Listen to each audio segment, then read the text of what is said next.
स्वागत है आपका हमारी इस खास पेशकश में। मेरा नाम नीरज है और हमने आज ये सोचा कि आवाज़ अड्डा के इस स्पेशल प्रोग्राम में आपको ये सिखाया जाए कि इन्वेस्टमेंट करने के तरीके क्या हैं, फंडे क्या हैं, वो 10 गोल्डन रूल्स क्या हैं जो आपको अपने जीवन में उतार लेने हैं, गांठ बांध लेनी है, भूलना नहीं है, क्योंकि उससे इतर आपको कुछ सीखने की ज़रूरत नहीं। अगर आप इन 10 पॉइंट्स को समझ लेंगे अच्छे से तो आपकी जो इन्वेस्टमेंट जर्नी होगी वह न सिर्फ बहुत अच्छी होगी बल्कि आपको बहुत पीस ऑफ माइंड देगा। आप आराम से रात में सो सकेंगे। आप बार बार सुबह उठ के चिंता नहीं करेंगे कि जो आपने इन्वेस्टमेंट किया है उसमें कोई दिक्कत हो रही है। तो इस थीम को समझते हुए, और चूँकि दशहरे का मौका है, आप लोगों को बहुत फेस्टिविटी का है, तो हमने सोचा कि 10 गोल्डन रूल्स आपको बताए जाएँ कि आप अपनी इन्वेस्टमेंट की जर्नी, अपनी वेल्थ क्रिएशन की जर्नी रादर कैसे शुरू करें। तो हमारे साथ दो बहुत ही विद्वान लोग हैं। मैं ये बात को अंडरलाइन कर रहा हूँ क्योंकि आपको इससे बढ़िया समझाने वाले नहीं मिलेंगे। तो आज ये आवाज़ अड्डा पे आपको ये सिखाया जाएगा। मैं परिचय कराता हूँ। मेरे साथ हैं अजय शर्मा जी, जो मेरे साथ स्टूडियो में बैठे हुए हैं। वेरेनियम कैपिटल नाम का एक हेज फंड है जिसको ये चलाते हैं।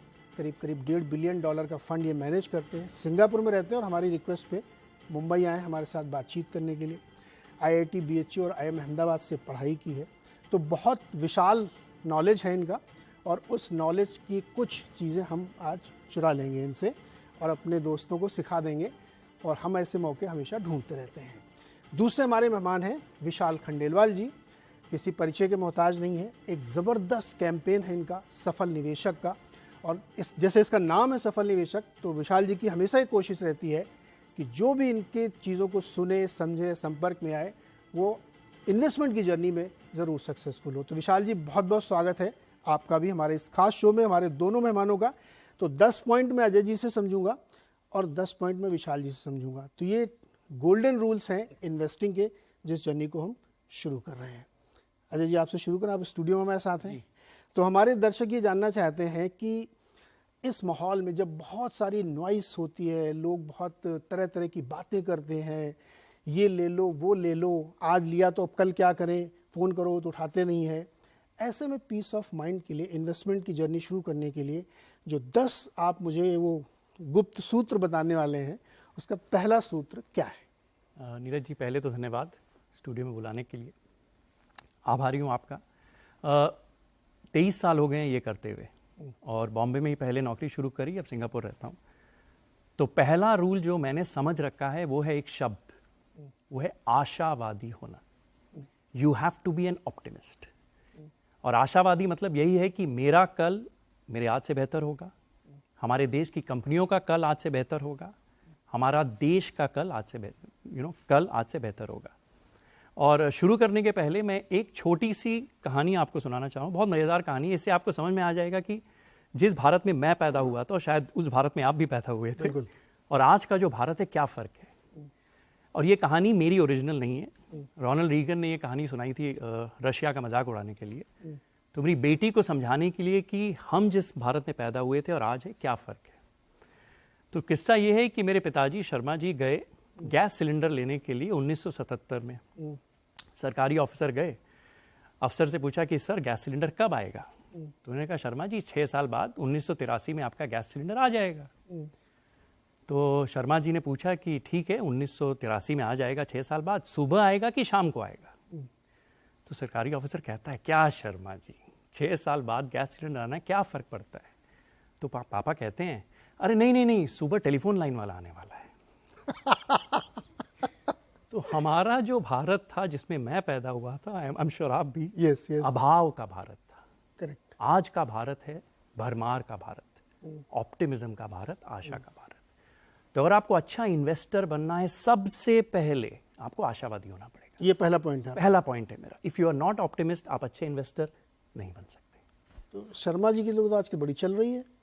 हाँ, आज ही सुबह किसी ने जोक शेयर किया, शर्मा जी का लड़का, शर्मा जी का दामाद और शर्मा जी का हेज फंड मैनेजर। शर्माओं ने जन्मा बना रखा है। अच्छा है, शर्माओं का जन्मा चले, भगवान पे है। ओके, तो पहला पॉइंट हो गया कि आशावादी होना चाहिए। स्क्रीन पे भी दिखाइए इसको कि आपको ऑप्टिमिस्टिक होना है। और ये एक्चुअली मेरी लाइफ, मैंने भी वो गैस की लाइन लगाई है। आई एम श्योर हमने सबने लगाई है, राशन की लाइन, गैस की और लाइन। आज मैं रात में मिस कॉल देता हूँ BPCL को, सुबह सिलेंडर लेके घर पे खड़ा रहता क्या बात है। ये भारत है। और वो मैं पर्सनली सोचता हूँ, मैंने लाइन लगाई है सिलेंडर के लिए और वो पता नहीं कभी मिलता भी था, कभी तो खत्म हो गई, दोबारा आना कल। तो ये पॉइंट है कि आशावादी आपको होना चाहिए। दूसरा पॉइंट है कि हर कुछ दुनिया में सिक्लिकल है। ओके। कुछ भी ऐसा नहीं है जो परमानेंट है, हमेशा रहेगा। और हमारी माइथोलॉजी में आपको मालूम है ब्रह्मा विष्णु महेश, और अमेरिकन थिंकिंग में उसको कहते हैं एस कर्व। कोई भी इंडस्ट्री शुरू होती है ब्रह्मा क्रिएशन, ग्रोथ है विष्णु, और एस है महेश, खत्म होना। ओके। आप किसी भी इंडस्ट्री को ले लीजिए, किसी भी कंपनी को ले लीजिए, शुरुआत होती है, एक ग्रोथ आता है और खत्म होता है। और इसका बेस्ट एग्जांपल, मैं इसके लिए ये गाड़ी आपने मेरे यूट्यूब वीडियो में शायद देखा होगा, ये हमेशा रखता हूँ, एम्बेसडर। ये एम्बेसडर गाड़ी। हम जब पैदा हुए थे इसका वर्चस्व था भारत में, सिर्फ एम्बेसडर दिखती थी। आज इनकी फैक्ट्री भी नहीं है, एक दो गाड़ियां दिखती हैं। क्यों? इनका वर्चस्व था, आज दिखती नहीं है। मेरे टीन्स तक इनका वर्चस्व था। बिल्कुल बिल्कुल। जब हम लोग आई गेस इंटरमीडिएट में पढ़ रहे होंगे, तब तक ये एम्बेसडर और फिएट का जलवा था, यही गाड़ियां थी। तो आप इमेजिन करिए, जिनकी मोनोपोली है, कोडैक, 100 साल का वर्चस्व फिल्म्स में 10 साल में खत्म हो गया डिजिटल कैमरा। और आपको अचंबा होगा, डिजिटल कैमरा का इन्वेंशन कोडैक के अंदर ही हुआ था 1976 में। तो ये जो हमारी ग्राफिक प्लेट इसमें दिखाई, जिसमें आपने लिखा है ब्रह्मा विष्णु महेश जी, ये है सिक्लिकल। यस, कि हर चीज की एक शुरुआत है, ब्रह्मा क्रिएशन, हर चीज का एक ग्रोथ फेज आता है, जो इसीलिए मैं कहता हूँ गुड टू ग्रेट। जो मेरी ये G2G लिखा हुआ ये वही है। हाँ जी, यही है ये, राइट। Okay. यहाँ अगर ग्राफिक, हाँ तो सामने मुझे ग्राफिक दिख रही है, तो Brahma is the creation phase. Okay. Her company की शुरुआत ब्रह्मा से होती है, इनोवेशन, रिसर्च। फिर एक बार वो प्रोडक्ट मार्केट एस्टैब्लिश हो जाता है, फिर आता है ग्रोथ फेज, जो हमारा भारत आज गुड टू ग्रेट जा रहा है। हम लोग विष्णु के फेज में, हम लोग आज मोस्ट इंडस्ट्री में विष्णु के फेज में है। Okay. पर कैपिटा इनकम ले लीजिए, हमारी $2,500-3,000 है, चाइना की 10 से 12 है, अमेरिका की 45 से 50 है। तो वो मैच्योर हो गए हैं, मोस्ट इंडस्ट्रीज मैच्योर हो गई हैं। हमारे यहाँ बहुत सारी गाड़ियाँ बिकनी बची है, वहाँ तो गाड़ियों का बाजार मैच्योर हो गया है। तो हर इंडस्ट्री इस फेज से जाती है, और मैं इसी फेज में इन्वेस्ट करता हूँ कि गुड टू ग्रेट। तो पहला फार्मूला कि आशावादी रहना है, बिल्कुल। ये मानना है कि यहाँ से चीजें बेटर होंगी। Yes. अच्छा, इसमें कोई डिबेट नहीं हो सकती है। आप अपने जीवन को हर आदमी देखे तो कल से आज बेटर ही पाएगा, ठीक है। और ये जो दूसरा फार्मूला है कि आपको ब्रह्मा विष्णु महेश में विष्णु फेज में अगर आप इन्वेस्ट करते हैं, अप्रोच करते हैं, तो आपके लिए भी पूरा एक स्काई इज द लिमिट, वहाँ तक आप जाएंगे जी। और फिर जब महेश वाली कटेंगे उसको लोग आगे डिस्कस करेंगे। तो ये 2 पॉइंट आपने एकदम टकाटक बना कि ध्यान रखना है इन्वेस्ट करते समय कि होपफुल रहना है, और आपको सिक्लिकल चीज़ें हैं उनको ध्यान रखना है कि वो किस साइकिल के किस पॉइंट पे है। बिल्कुल, गलती से महेश वाले पॉइंट पे मत चले जाइए, वरना फिर वहाँ पे ऐसा नहीं बनेगा। बिल्कुल। ये 2 शानदार पॉइंट हमारे इन्वेस्टर्स के लिए। अब चलते हैं विशाल जी के पास। विशाल जी, आपके 2 टॉप पॉइंट जो हमारे निवेशकों को बिल्कुल आज लिख के अपने तिजोरी में रख लेना है। Namaskar Neeraj ji, thank you for inviting me for this show, and hi Ajay ji, nice to meet you here. Namaskar. तो अजय जी ने आई थिंक शर्मा जी के कहानी से शुरुआत की थी, and I think Sharma ji और शर्मा जी के बेटे ने मुझे बचपन से परेशान कर रखा है। ओके। राइट, सो शर्मा जी के बेटे के अब हमेशा अच्छे नंबर आते थे, शर्मा जी के बेटे के पास हमेशा अच्छी गाड़ी थी, हमेशा अच्छा घर था। राइट, और मैं जिंदगी में हमेशा शर्मा जी के बेटे को ही फॉलो करके आगे बढ़ा हूँ।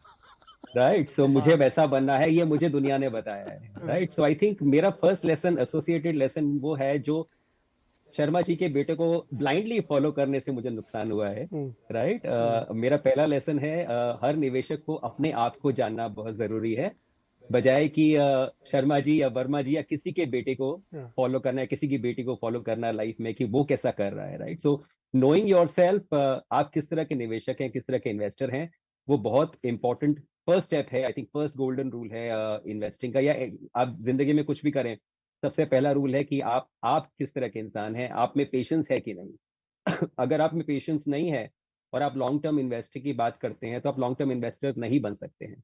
राइट, अगर आप पेशेंस नहीं है अंदर, तो आप ट्रेडिंग कर सकते हैं, बट अगेन आप ट्रेडिंग से पैसा कितना कमाते हैं, कितना गवाते हैं, कोई नहीं बता सकता। राइट, सो नोइंग योरसेल्फ वेल, आप में कितना पेशेंस है, आपका टाइम होराइजन कितना है। राइट, आप स्टॉक्स खरीद सकते हैं कि नहीं खरीद सकते, आपका उसमें इंटरेस्ट है कि नहीं है, आप में कैपेबिलिटी है कि नहीं स्टॉक्स एनालाइज करने की।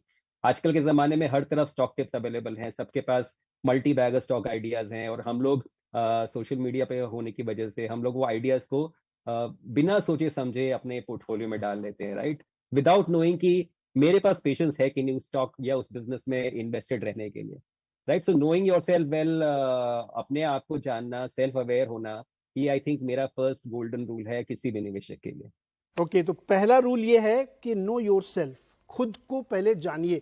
वैसे इसमें मैं एक लाइन ऐड कर दूं विशाल जी की अनुमति से, कि मेरा भी बहुत फेवरेट डायलॉग, मैं हमेशा कहता हूं कि आप पहले अपने रिस्क प्रोफाइल को बहुत अच्छे से समझ लीजिए कि हर चीज़ आपके लिए नहीं है। हो सकता है किसी को ट्रेडिंग बहुत फल जाए, हो सकता है किसी को 20 साल वाली लॉन्ग टर्म इन्वेस्टिंग फले, हो सकता है किसी को पोजिशनल ट्रेडिंग बहुत फले।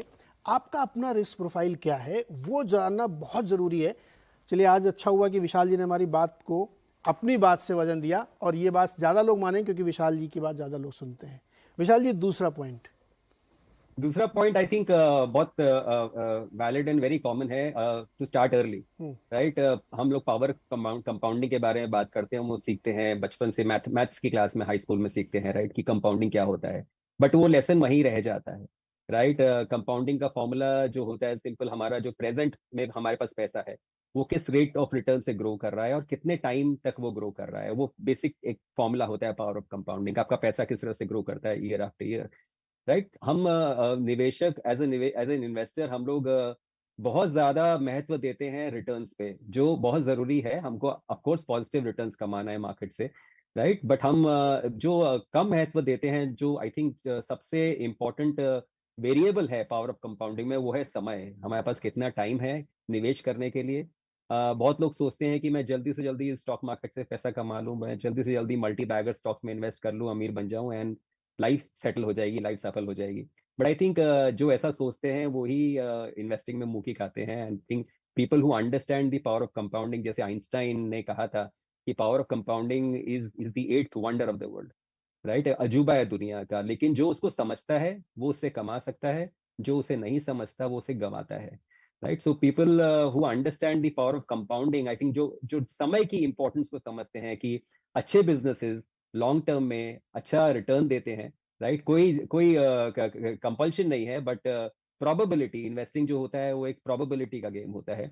सो आप जितने अच्छे बिजनेस में इन्वेस्टेड रहेंगे, जितने लंबे समय तक इन्वेस्टेड रहेंगे, और मेरा एडवाइस लॉन्ग टर्म इन्वेस्टिंग के लिए रहता है, तो आज भी मैं वही कह रहा हूँ, राइट। सो अगर आप पावर ऑफ कंपाउंडिंग से बेनिफिट करना चाहते हैं, which has created the best investors in the world, अगर आप दुनिया के सबसे अच्छे निवेशकों को देखें, राइट, वो निवेशक 5 साल या 10 साल में नहीं बने, वो दुनिया के सबसे अच्छे निवेशक 50 साल, 60 साल, 70 साल तक इन्वेस्ट करके बने, राइट। अगर आपके पास इतना लंबा होराइजन नहीं है, एटलीस्ट आपके पास 20 साल, 25 साल है, राइट। अगर आपको अपने फाइनेंशियल गोल्स 20-25 साल बाद दिखाई दे रहे हैं, तो आपको ट्रेडिंग करने का क्या जरूरत है, आपको आज स्टॉक खरीद करके कल बेचने का क्या जरूरत है, राइट। स्टॉक मार्केट कसिनो नहीं होता, राइट। कसिनो और स्टॉक मार्केट में बहुत बड़ा डिफरेंस होता है कि आप कसिनो में जितना लंबा खेलते हैं, जितना देर तक खेलते हैं, उतना हारते हैं, और स्टॉक मार्केट में आप जितना देर तक खेलते हैं उतना अपने जीतने की क्षमता बढ़ जाती है। सो knowing yourself well and starting early, I think these two are my first 2 golden rules of investing.